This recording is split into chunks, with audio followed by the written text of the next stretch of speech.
Pass ending immediately at 50 and not continuing on with repeated rewards. They picked some of the worst activities to put in this.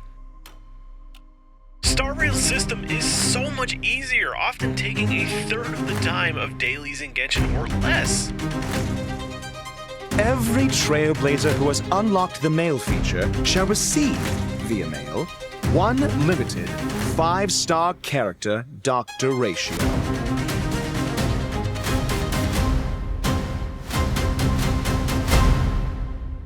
You might have guessed from the intro that this isn't about Honkai Star Rail, rather it's about Genshin Impact. More the comparison between the two, that's been going on ever since Honkai Star Rail's release. These two games have been compared in almost entirely Star Rail's favor since even before Star Rail was officially released to the public. Quality of life features that people have been asking for in Genshin for years have been implemented in Honkai Star Rail from the very start and continue to get added every single patch. Even things that people were already praising in Honkai Star Rail's favor have recently seen improvements, including the Battle Pass and the daily system, both being revamped to be way more user-friendly. Meanwhile, in Genshin, we recently saw the encounter point system, which many people really do love. It is a good thing for a lot of players out there, but for some players, it was left lacking a little. Even though I myself was quick to criticize the system and point out flaws that I saw in it, I still use it every single day I can, and I love that it's included in the game. It's just, it still is a little disappointing when even the improved version of Genshin's dailies were worse than Honkai Star Rail's daily system, which just got massively improved in its most recent patch. We have had the improved daily system in Honkai Star Rail for only 1 week so far, but in that 1 week, I have never failed to complete my entire run of dailies just by spending Star Rail's equivalent of resin, and not even a full day's, just like a couple runs worth.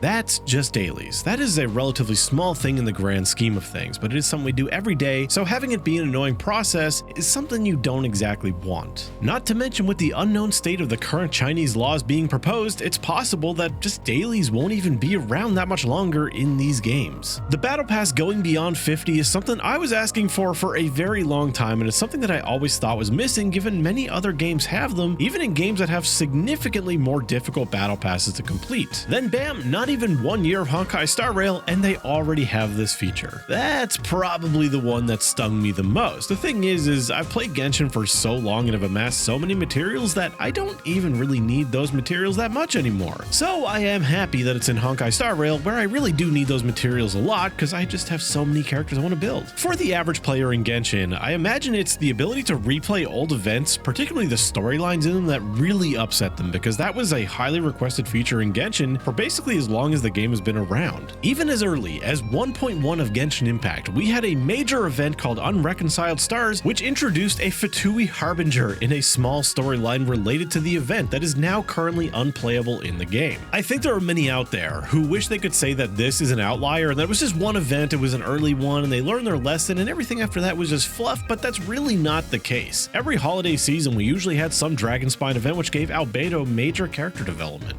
At this point, it's hard to even say that if we were to get a feature like this in Genshin Impact, if it would even work retroactively. Then there are those who prefer to play a little bit more casually, you know? Maybe they miss a few days. Maybe they like to take frequent breaks near the end of patches, and in that time, they miss so many dailies. They miss so much resin. Well, in Honkai Star Rail, they added a reserve for your resin, so when it overcaps, it starts overfilling in the secondary pool at a much reduced rate, but you still get something out of it. It's not just capping and going to waste. They even revamped the endgame already. Now, they didn't do any massive overhauls like a lot of us want done with Spiral Abyss at this point. What they have done is they've extended the duration at which you have to do it, made it an entirely new system, added variety to it, and not just variety. That variety was significant in improving Erudition's viability in the endgame by adding a game mode that is heavily AoE based, therefore just increasing the value of AoE characters, which is great when there's a whole path dedicated to that purpose. Now that is all well and good, you know, great for Honkai Star Rail, I play both games, I'm happy with the improvements, but what really got me is the ability to skip earlier floors of the Memory of Chaos. You have completed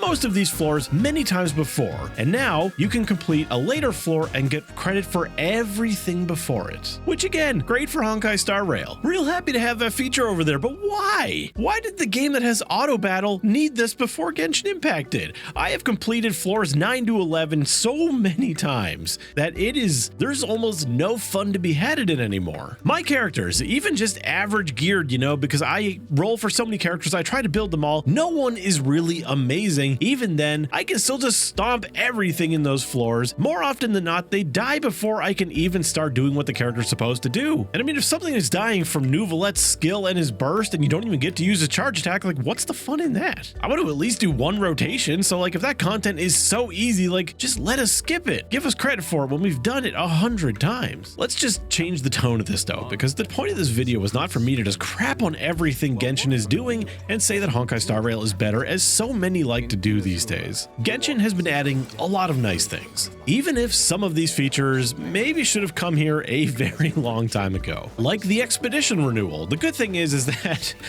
this is one thing that we got that it is now better than Honkai Star Rail's version, except for the fact that in Honkai Star Rail you can do that from anywhere. You don't have to go to one specific NPC, and that also applies for the dailies. So, maybe give us that too. That'd be great. Leveling artifacts and stuff, that was drastically improved. The artifact filtering system, I really don't know if anyone was really asking for this, and it is quite the complex system, and I do think it is a really useful tool to have. Numerous things, improvements are always coming, and the one good thing I think that has come from Honkai Star Rail is that the quality of life in Genshin was really stagnating for quite a long time, and it really does seem like the introduction of Honkai Star Rail has really lit a fire under them to improve the rate at which they give us these things. It's just, again, it's really weird when Honkai Star Rail gets improvements I don't think anybody was asking for. I mean, like, the daily system improvements are amazing. They are so much easier to complete when they were already so laughably easy compared to Genshin's. Who was asking for this? Why? Why did you give us to us, especially when they might be removed soon? Same with the Battle Pass. They've removed dailies from the Battle Pass in Honkai Star Rail completely, and now you just have a spend resin one, or spend Trailblaze power for what they call it. Another weird improvement that I don't think anyone was asking for, because the dailies in both Genshin and Star Rail's Battle Pass are so easy and negligible that like you don't need to do them, and most of them are going to complete themselves anyway. So basically removing them and just replacing with a spend resin one, which was like, oh, okay, great. I mean, like, it's easier, and that's good because we now have the repeatable Battle Pass over there.